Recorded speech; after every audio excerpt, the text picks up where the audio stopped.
may na Mamour. premier ministre xool ba mu neex ko. mu ne kii kat doy na ma pour ministre tel. ministre des sports. mu jël ko proposé ko le président de la république entériné ko. loolu dafa am solo bu baax a baax a baax. dafa am solo léegi yow imagine toi yow loolu noonu nga xam ne lii c'est des prérogatives yow li nga waroon wax mooy lan Ousmane Sonko nous a présenté un plan de redressement. ay projets yoo xam ne man jàkkoor naa ne mën nañ cee discuter te loolu au moins di nga am comment dirais-je l'approbation de des populations mais doo ko def. da ngay def ci loo xamante ni à chaque fois que ñu wax ay fichiers électoraux xam nga lu tax ñuy wax lii. parce que dañoo jàpp ne justice bi mën na leen a laal ñu jàpp ne nu mu tuddati le ministre de l'intérieur. mën na biaiser élection yi loolu rek la ñuy wax maanaam seen bopp rek la ñuy xalaat. musu da ngaa gis ñu wax ne ministère de la santé bi dañ ko fa war a jëlee. ñaari poste yi daal moom la ñuy gën a wax. loolu la ñuy wax justice la justice ak intérieur. est-ce que projection boobu noonu teelul maxu. ça a toujours mais grand qu'est-ce qui empêche il a le droit le premier ministre a le droit. de proposer même mën na proposer li aussi xam nga démb damay dégg seen ki amendoo yi mu ne. bu bëggee sax na jël Anna Diamanka def ko ministre. mais am na président de la république loolu premier ministre dafa am droit. jël un avocat sur quoi même su nekkee mais avocat bi ñuy wax ni il était même l'avocat de Khalifa Sall il était l'avocat de beaucoup de ces gens là. Maître Bamba Cissé. ci affaire man Maître Bamba Cissé man ci bon su ma juumul ci affaire Cheikh Béthio la xaw ma ci ban affaire mais ci affaire Khalifa Sall il était très présent. un brillant avocat. D'accord. mais ça ne garantit pas qu'il soit un brillant ministre de l'intérieur. gars yi wax ne que nag c'est des choix purement politiques noonu ñu koy analyser maxu ci wàllu boobu. mais le choix doit être politique d'abord. doit être politique. non doit être politique d'abord parce que moo tax. mais politique boobu noonu mooy tax ñu lay falaata loolu moo tax parce que déjà xam nga tey jii même si tu penses que ne X ou Y. peut faire des résultats économiques. mais le choix est d'abord politique. parce que xamatu ma ne day d'abord politique. parce que jëloo un membre de l'opposition du teg ko fa. c'est d'abord politique avant muy doon économique. parce que c'est sûr que poste boo xamante ni. bu ñu doon xool juste économique sans politique. bëri na ñoo xamante ñu nekk Pastef. ñoo xam ne kenn du leen fal am na ñeneen la ñuy fal. donc lii bokk na ci li nga xamante ne moom mooy ce processus de rupture bi nga xamante ne moom le tandem Diomaye Sonko jaay à la population sénégalaise. mais rupture quel que soit alpha man dama gëm leen loo xam ne man dama ko gëm. et je l'ai toujours dit. muy lan gis nga ay appel à candidature yooyu man gëwuma ko. oui tu as gagné tu gouvernes avec tes hommes. après tu dois être sanctionné positivement ou négativement. bu dee li nga def Sénégalais gis nañ seen bopp xam nga la laay bañ excuse. li permet ma ngoone naan bu ñu indi benn alibi bi mais yow su fekkee dañu jël ñu def appel à candidature et il faut respecter les décisions ñeneen ñëw gagné ñoo xam ne bokkuñ ci yow. gëmuñu sa politique gëmuñu sa programme ñu ñëw gagné demain il faut défendre le bilan ñoom gëmuñu ko ils vont pas défendre tout ton bilan. donc il y a des risques sur ces choix qui sont purement stratégiquement. mais est-ce que soit agir parce que pour man. le nom ou bien la fonction n'est pas très très importante. est-ce que xaar ñu woon nga tey ji ay personnalités yu mel ni Yacine Fall ak Maître Bamba Cissé ñu am yile fonctions yi nga xamante ne vraiment bokk na comme ni ma ko waxee sànq sur des fonctions stratégiques. man je respecte les prérogatives des gens li ko yoon jox. man bu fekkee yaa ngi ci dans le champ d'action de la loi man awma ci problème parce que président de la république yoon tënk ko ne doo choisir diw doo choisir diw dans une démocratie tout ce qui n'est pas interdit est autorisé. am na droit le premier ministre am na droit choisir son avocat am na droit choisir son médecin ministère de la santé. am na droit choisir lii mais xam nga la mooy problème bi. après c'est au peuple d'apprécier. d'apprécier à partir des résultats obtenus. Yacine Fall tey jii man gis naa. fi nga nekk noonu baax na ma gis naa je pense Mamadou Diagne Fada. ñi nekk ministère de la santé. d'accord dañu naan la Diagne Fada a été su ma juumul Diagne Fada la ministère de la santé la a été l'un des meilleurs ministres de la santé au Sénégal. ak Eva Marie Coll Seck nga xam ne ni sur le corps la bokk. mais man je m'en souviens bi ñuy fal Diagne Fada. ñëpp critiqué woon parce que il fait pas partie du corps médical il n'est pas médecin. Mais il a obtenu des résultats mais xam nga la moo am solo. saa yi quand on vient au ministère de l'intérieur au Sénégal il y a eu 3 alternances en 1960 en 2000 avec Abdou Diouf l'alternance entre Diouf et Wade. Qui était le ministre de l'intérieur? Le général Cissé. Exactement. Le général Cissé bokkul ci benn parti. xam nga bokkul ci benn parti. mooy neutralité bi foofu. non parce que. opposition boobu noonu. dañoo xeex ban jox leen ko. d'accord. parce que ñoom dañ jàppoon ne ministre de l'intérieur bi kat. Abdou loolu boobu bi ñuy ñëw ci le consensus de 92 après tamit 93 les manifestations de 93. ci la Abdou Diouf au opposition bi ne leen ñu waxtaan. sur le processus électoral. ñu waxtaan bu ngeen ci jubboo. bu ñu jubboo dara duma ko changer. d'accord bokkoon na ci conditions yu ñu jubboo woon. le ministre de l'intérieur. doit être un élément neutre moment boobu noonu. d'accord mais pour dire vrai. Ablaye Wade moo ko dindi. Ablaye Wade ba mu ñëwee bul fàtte ne Ablaye Wade indi na Ousmane Ngom. Ousmane Ngom. Ousmane Ngom l'arrêté Ousmane Ngom bi ngi interdit ñu manifester au niveau du plateau. Ousmane Ngom ban parti la bokkoon mu après PDS. Parti démocratique. Alternance 2012 qui était le ministre de l'intérieur. Ousmane Ngom membre du Parti démocratique sénégalais. ñu ñëw ci lan 2024. 2024 qui était le ministre de l'intérieur. Makhtar Cissé. membre du APR de l'APR. est-ce que yaa ngi dégg bu baax. ça veut dire que 3 alternances yi am yëpp. ñaari. ministre de l'intérieur il était membre du parti au pouvoir terewul dañ leen a dóor. ndax jàpp nga ne que loolu dafa war a nekk dans la continuité. man fii laa taxaw man je le dis depuis dama leen wax ne. gis nga jël jigéen soppi ko góor.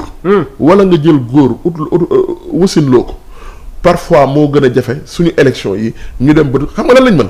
sàcc avant ñu yegg ci procédure bi mais sàcc élection Sénégal fii jafe na de. jafe na lool. mais Maxu tey jii est-ce que cette projection politique teelul sànq maa ngi la koy poser mais su ma la déggee ngay wax c'est une analyse purement politique Maxu. non mais loolu laa la wax. oui non parce que le choix doit être politique avant d'être économique. politique mooy lan xam nga politique bi mooy engendrer parce que projet politique bi. mooy rogalaat ba yegg ci économique. mooy lan xam nga ne yow tu es élu. pour faire des résultats économiques. pour avoir un bilan positif. léegi nag li ci jiitu mooy lan faire un choix politique. très bien un choix politique. parce que tey jii je te donne un exemple tu sais que ne lii kat le choix est juste politique mais c'est pas économique. mais yow kañ tu dois essayer de cocher sur les deux sur les deux tableaux. Sur les 2 cases là tu dois essayer de cocher là mooy lan faire un choix politique et économique. très bien mais politique bi moom ñi nga xamante ni yow jàpp nga ne yéen a bokk kan boo gañee ñooñu ngay àndal gouverner. c'est ça ñi nga xam ne bokk ngeen gis-gis quel que soit Alpha Maître Bamba Cissé sorewul ak gis-gis Ousmane Sonko te loolu rek moo ci am solo ëllëg nag bu dee Sénégalais yi gis nañ seen bopp ci.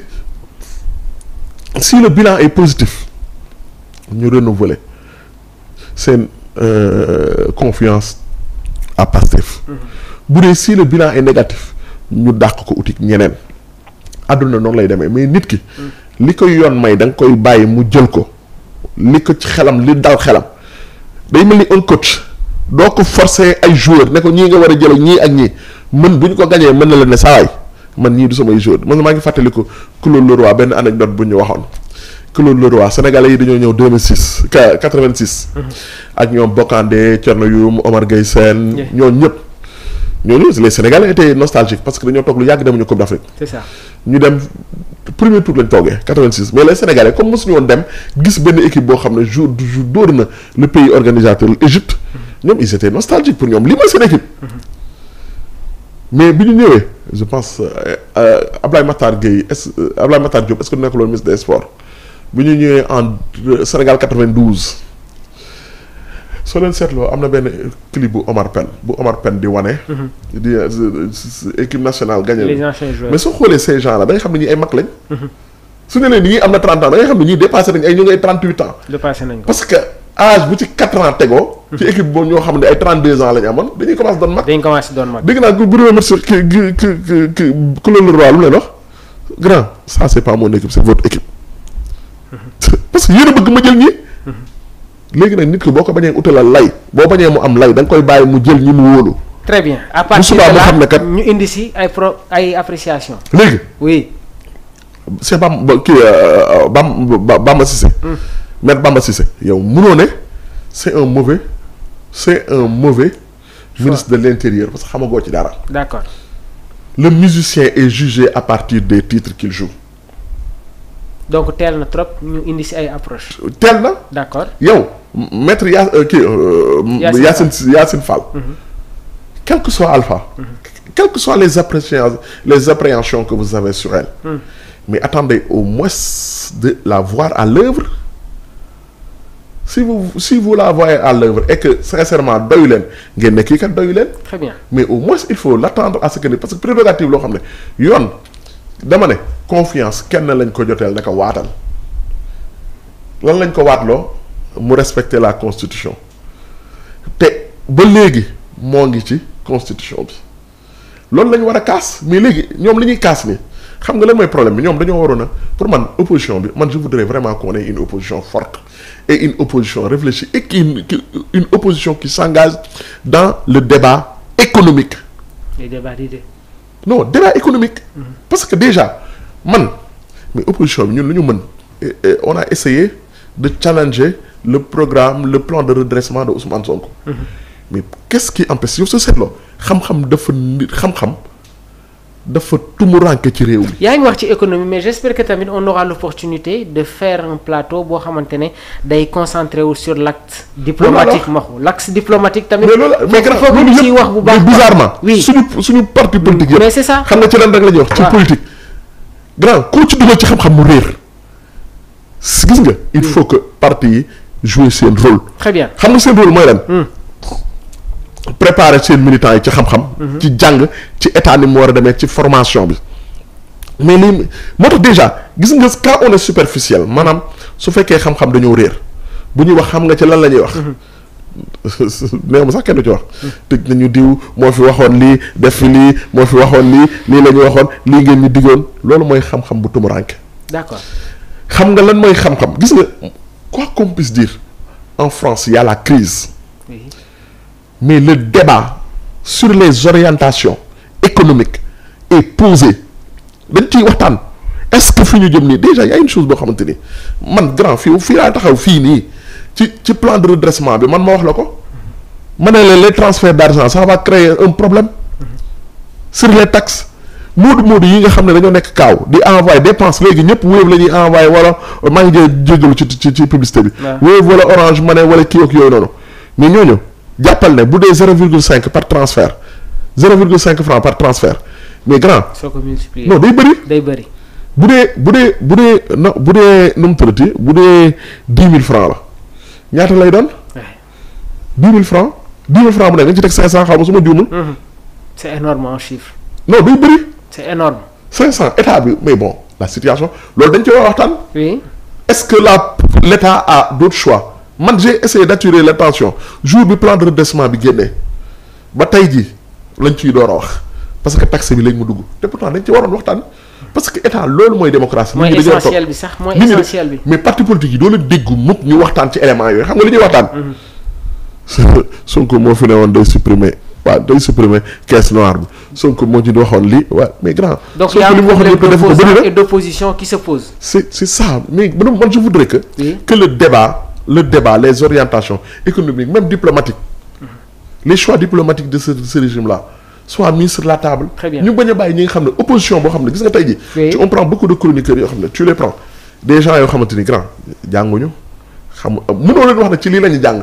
parce que nit ki tamit wax dëgg yàlla tu peux être ce qu'on appelle généraliste tu peux avoir une culture générale mais di nga am loo xamante ni grand moom nga jàng.